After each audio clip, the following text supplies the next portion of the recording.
عليكم ورحمة الله وبركاته. أحمده ونصلي على رسوله الكريم أما بعد أعوذ بالله من الشيطان الرجيم بسم الله الرحمن الرحيم সমস্ত প্রশংসা মহান রব্বুল আলামিনের জন্য যিনি আমাদেরকে এই ছোট্ট মজলিসে বসে কিছু বলার এবং কিছু শোনার তৌফিক দান করেছেন তাই সকলে শুকরিয়া জ্ঞাপন করে বলি আলহামদুলিল্লাহ।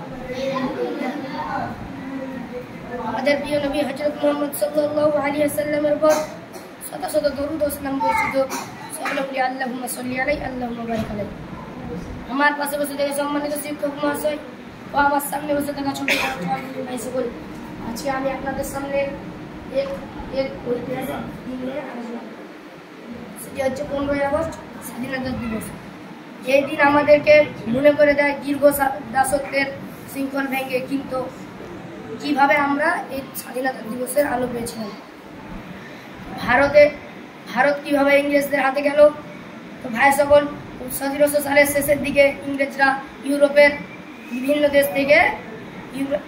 বিভিন্ন দেশ থেকে তারা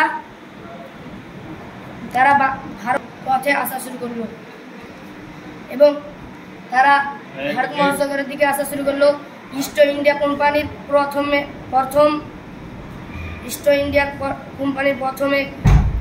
প্রথমে আসার জন্য নামে কলকাতা, মাদ্রাজ ও মুম্বাই বাণিজ্য স্থাপন করলো।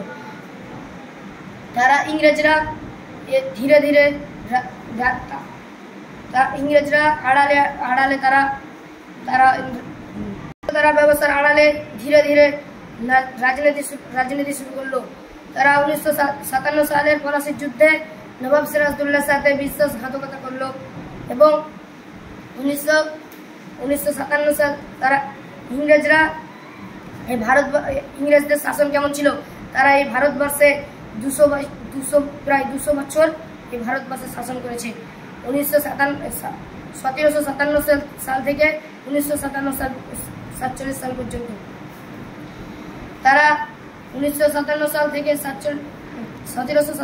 থেকে 1947 সাল পর্যন্ত শাসন করেছে। তারা এই ভারতবর্ষের সব সম্পদ লুট করে ইংল্যান্ডে পাঠিয়েছে। তারা এই সব সম্পদ লুট করে ইংল্যান্ডে পাঠিয়েছে আর তারা ভারতের শিল্প ও কারখানা ধ্বংস করে দিয়েছে, যাতে হাতের কাজ অনেক কিছু ছিল সব ধ্বংস করে দিয়েছে। তারা কৃষকদের কাছ থেকে উপর অতিরিক্ত কর চাপিয়ে দিয়েছিল। কৃষকরা যখন তাদের জমি চাষ করত তখন তাদের কাছ থেকে ট্যাক্স নেওয়া হতো না। কেউ যদি ট্যাক্স না দিতে পারতো তাহলে তাকে গুলি করে মেরে দেওয়া হতো। আর বাহাদুর শাহ জফর ভারতের রাজনৈতিক নেতা আর এই যুদ্ধের মাঠে নেমে যুদ্ধ করেছেন। আহমদুল্লাহ শাহ,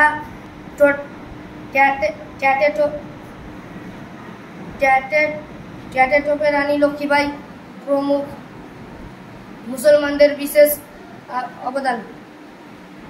অসংখ্য স্বাধীনতার রক্তর বিনিময়ে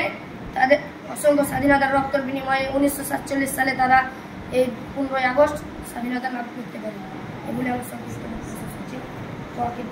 আলহামদুলিল্লাহ।